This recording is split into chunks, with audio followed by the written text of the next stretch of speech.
So, magandang umaga sa inyo lahat mga idol. So, panibagong araw, panibagong video tayo ngayon mga idol. Yun, pag-usapan lang natin ito mga idol na Tupa PCP Bullpup mga idol. Simulan natin mga idol kung sino nga ba yung seller nito.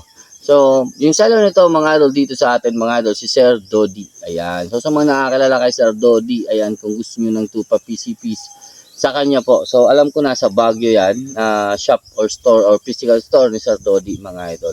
So, seller siya ng mga ganitong laruan mga idol. So, napakaganda. And ito mga idol, nagre-retail lang ito mga idol ng 23,650. Ayan ha, 23,650. Hindi po kasama yung shipping fee dyan. Pero yung shipping fee niya mga idol, 550 lang yung pinakamataas sa Mindanao yon. So, dito sa Luzon mga idol is 450 yung kanyang shipping fee. Which is goods na yan mga idol. Kaysa sa iba mga idol naniningil na mga 1,000 plus mga idol para lang ma-ship sa yung laruan mo mga idol. So, ayan mga idol, meron ito mga idol ng inline regulator. So, meron siyang regulator dito. Then, ito yung kanyang tank. Siguro nasa 3.3 or 0.36 liters. Then, tank. So, maximum velocity nito, stock, nasa 902 sa 22 caliber Astro 18 pellets. So, ito naman mga idol, meron siyang shroud dito mga idol. Yung shroud niya mga idol, meron ng buckles. Yung kaibahan lang, may mga butas siya dito, kaya yung pag pinutok mo siya, maingay pa rin siya o malakas pa rin siya. So, malakas siya mga idol dahil dito. So, kailangan lang natin dyan mga idol, lagyan ng parang stopper dito sa in-between bago makarating dito sa mga butas. So, stopper mga idol, yung parang katulad ng mga pinapalagay natin sa shroud, meron siyang sa loob na parang guide ng shroud mismo or yung CF tube.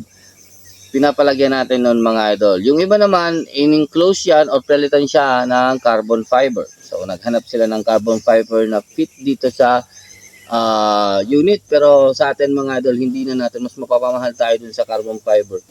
Mas papapamura tayo mga idol pa nagpalagay lang tayo dito mga idol sa loob ng parang steel something. So, pwede natin sa inyo ipakita yan mga idol mamaya mga idol. So, etong unit na to, shot counts, ilan yung shot counts nito per fill. Yung per fill po na sinasabi natin dito, hindi po ubos yung laman ng tangke, kundi hanggang dun sa reg output na nakaset nyo, mga idol. Ayan, mga idol. So, yung 250 bar, pwede ito ilagyan. So, ako naman ilaglalagay lang ako dito ng 200 bar.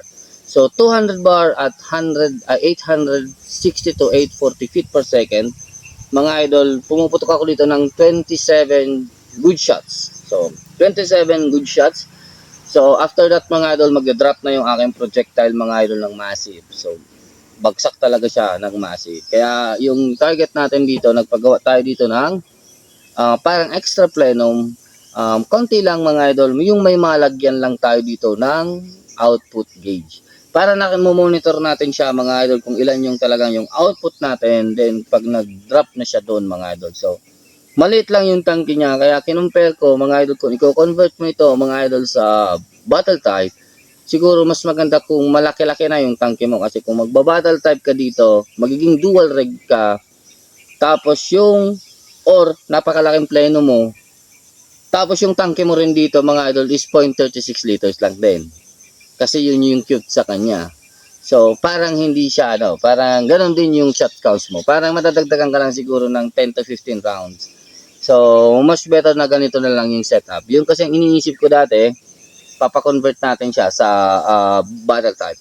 Pero, ganun din, mas magaan naman ito. And magdadala na lang tayo ng extra mother tank. So, para mas madali natin siya ma-refill. And mas magaan din. And mas mag-okay din siya tingnan mga idol. And meron din siya dito mga idol na Picatinny rail. So, meron na tayong lagayan ng scope.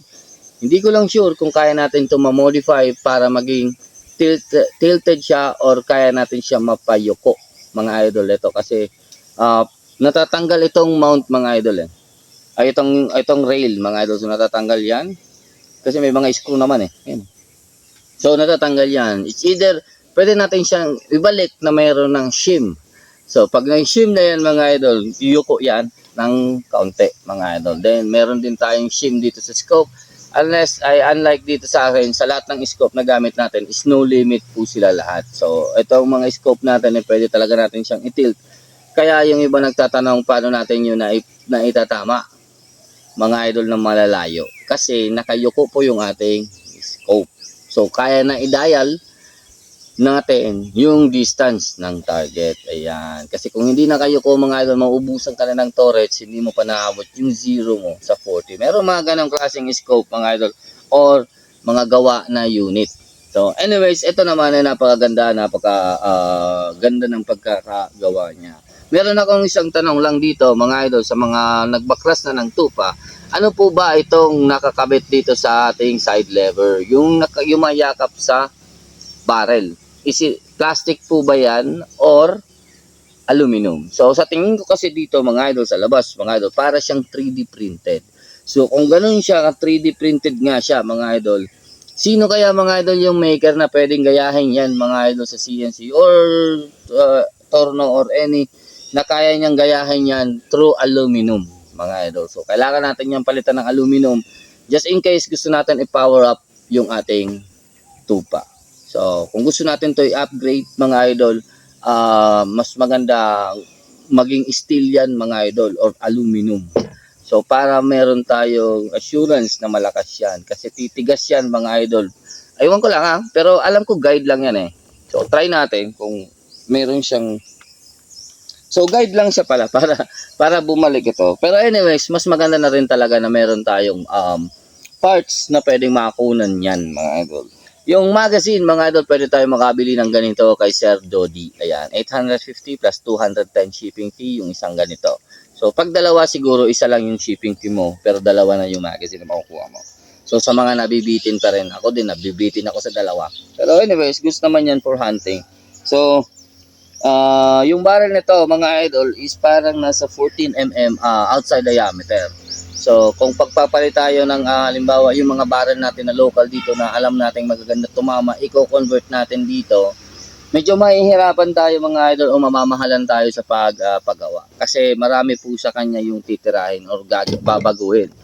Yung outside diameter ng barrel, babaguhin yan.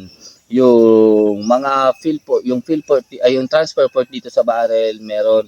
So, dapat naka-index na yung barrel mo. Kasi ito mga idol, hindi po ito na-index. Or paggawan mo ng dimple. Ay, timbol. Tama ba ako? Timbol. Ayun.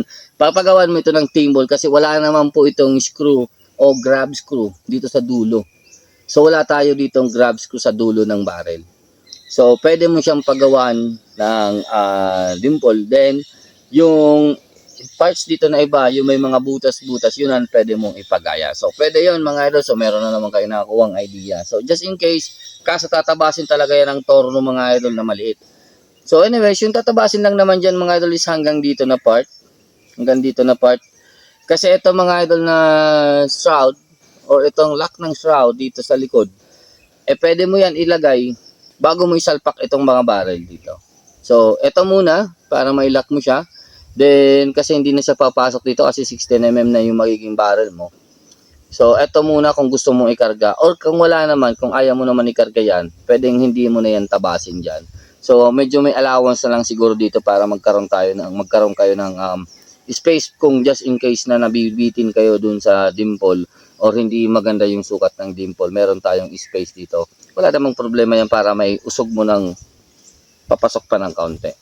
So, pwede yan mga idol din para mag-fit din siya dito sa lagayan niya lahat. So, pwede ito mga idol mai-convert mo sa halimbawa kung gusto mo ng ibang barrel. Yun nga lang sa machinist na lang yung gagawa. Talaga na marunong gumawa. Papagayahin mo yung inyong barrel dito mga idol. Ayan, ano pa ang pwede natin dito mga idol. Etong shroud mga idol, kwento ko na ba? Etong shroud mga idol, meron itong mga baffles dito sa loob na kasama. So, ngayon mga idol, pumuputok tayo, lumalabas dito mga idol, yung hangin. Yung ginawa dito mga idol, meron ito sa loob na parang stopper or katulad ng mga pinapagawa nating shroud na meron sa gitna. Meron ito mga idol na may o-ring. Kaya hindi na po siya lumalabas yung hangin dito. Or pwede nyo naman yan lagyan ng mga sponge dito siguro sa likod para medyo hindi na lumabas yung hangin ng ganung kabilis o kalakas mga idol. Kasi ito pag napigil nyo itong mga butas dito mga idol, napakatahimik din niya mga idol, hindi mo na kailangan ng suppressor. Yung iba naman, nakita ko kay Sir RJ Infanta, is pinalitan niya, or sa RJ Sniper, pinalitan niya ito ng carbon fiber tube. So, medyo mahal yung carbon fiber, mga idol, mas kesa mura doon sa isa lang kasi yung kailangan mo doon eh. Isang salpak lang na aluminum na ganyan lang na may o-ring, tapos may locks, may grab screw. So, yun lang yung kailangan mo. Wala nang tunog yan, mga idol. So, ayan. So, meron din tayong pinagawa dito. Extra plenum. So, yung mga plano natin dito, mga idol, is babaklasin natin babaklasin natin ito.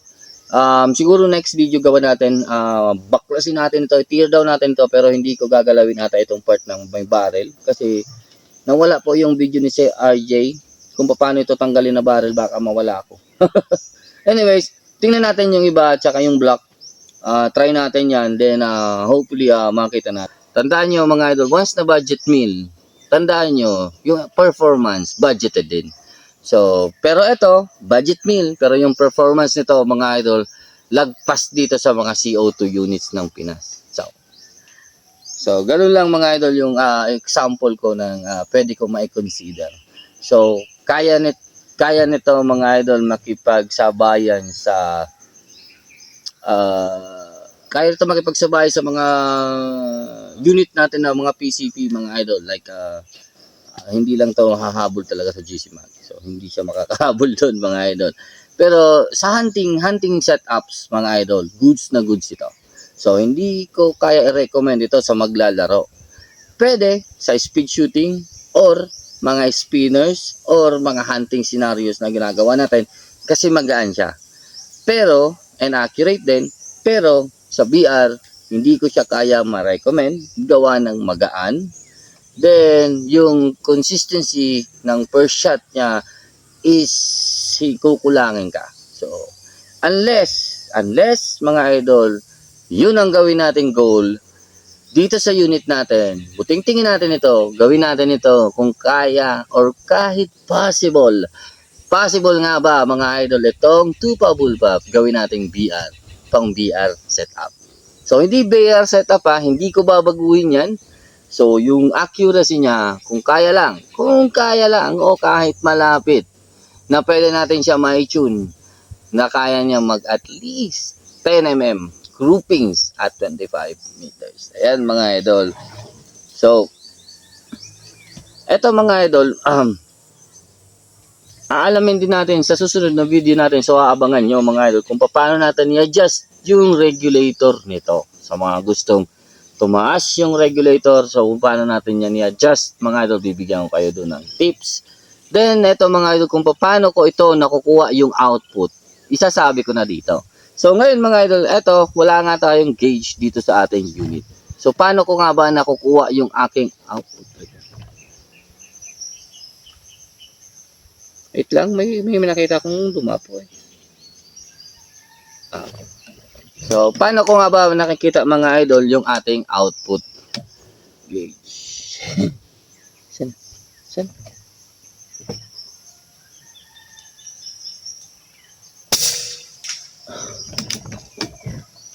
Wala na. So, yung ginagawa lang natin dito mga idol para makita natin yung ating output gauge or ilan yung talagang nakaset natin na output or estimate kasi nga wala tayong gauge estimate na range. So, ang ginagawa natin dito, binalagyan ko to ng load. So, 200 bar. Then, kinakargahan ko siya ng pellet. Then, pinuputok ko siya sa chrono. Once mga idol nakita ko bumagsak bigla yung aking chrono, lumagpas na po ako doon sa aking reg output. Yun ang nakuha ko dito. So, eto mga idol, nasa reg nito mga idol is nasa 125 bar. So, napakataas na ang kanyang setup reg para sa napakaliit na plenum.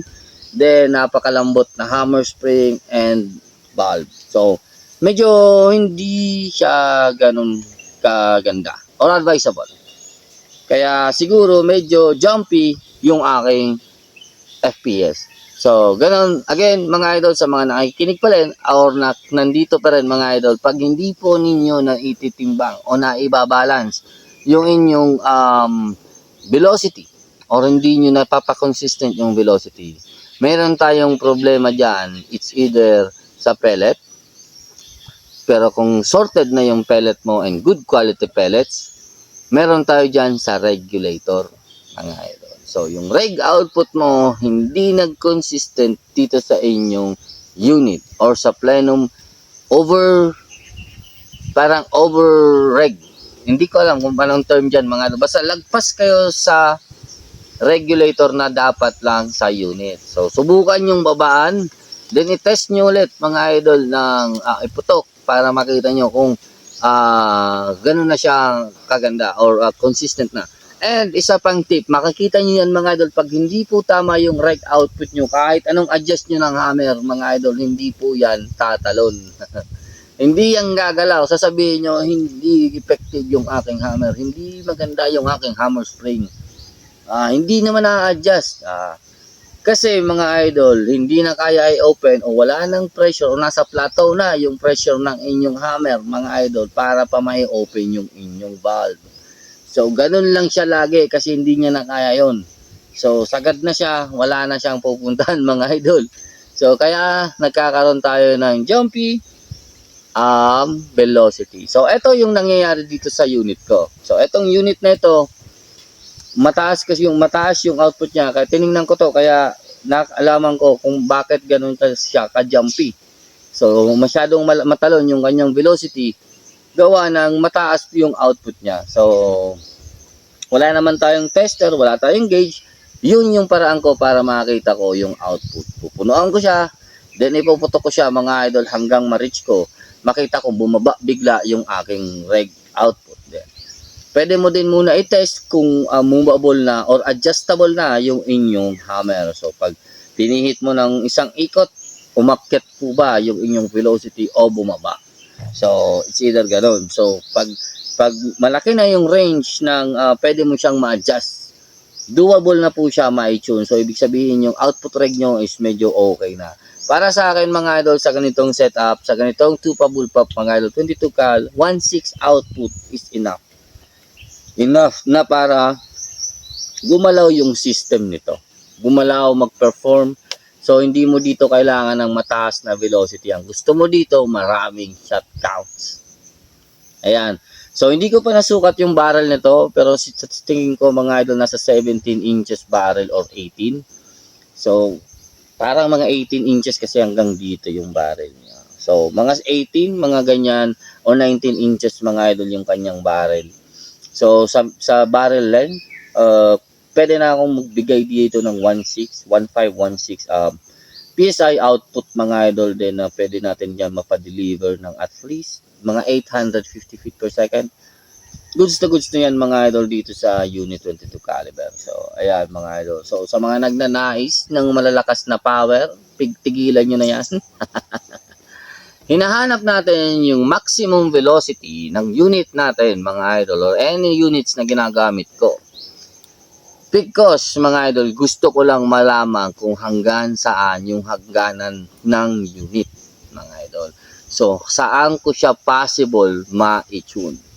Saan siya possible na maging safe and stable. Ayan.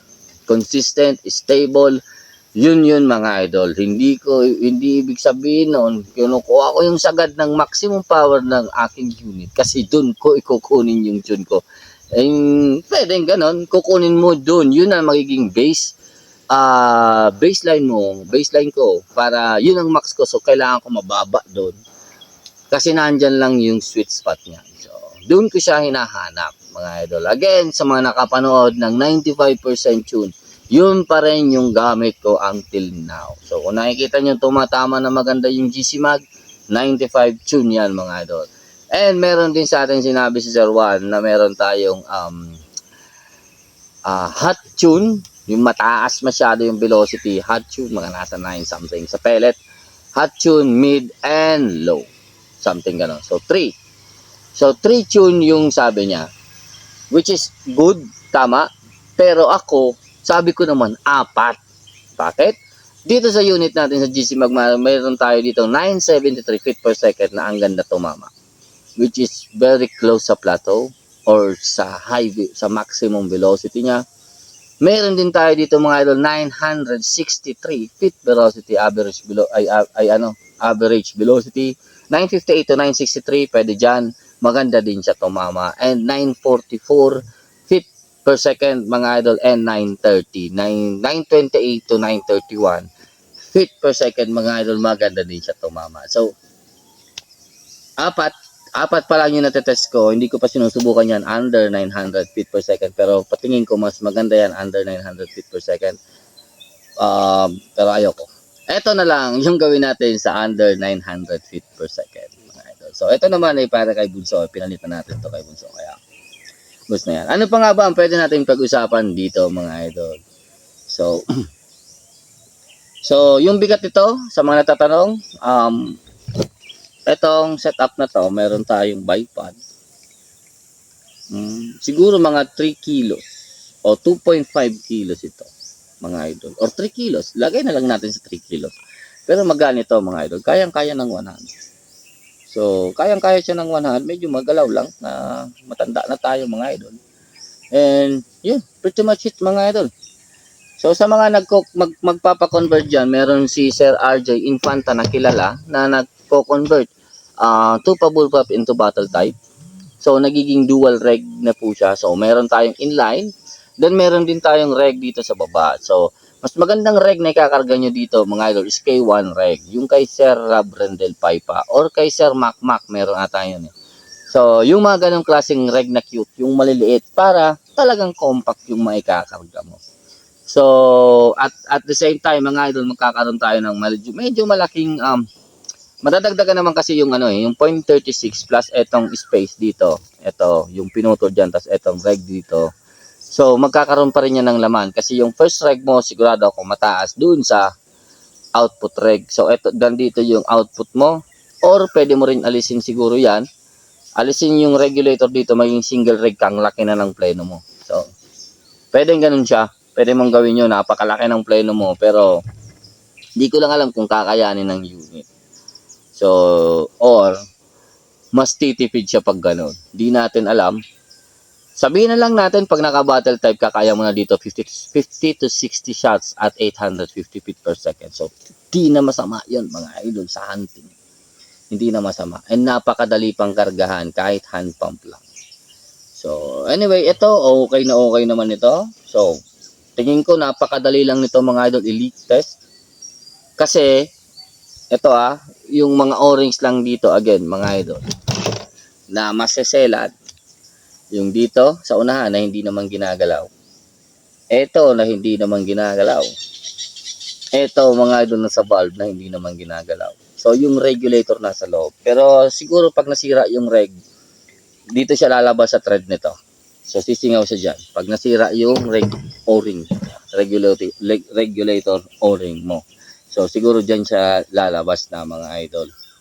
So, anyways, napaka-simple, napakagara din tingnan, mga idol. Napaka-simpleng mechanism, pero napaka-ganda niya tingnan, or the design.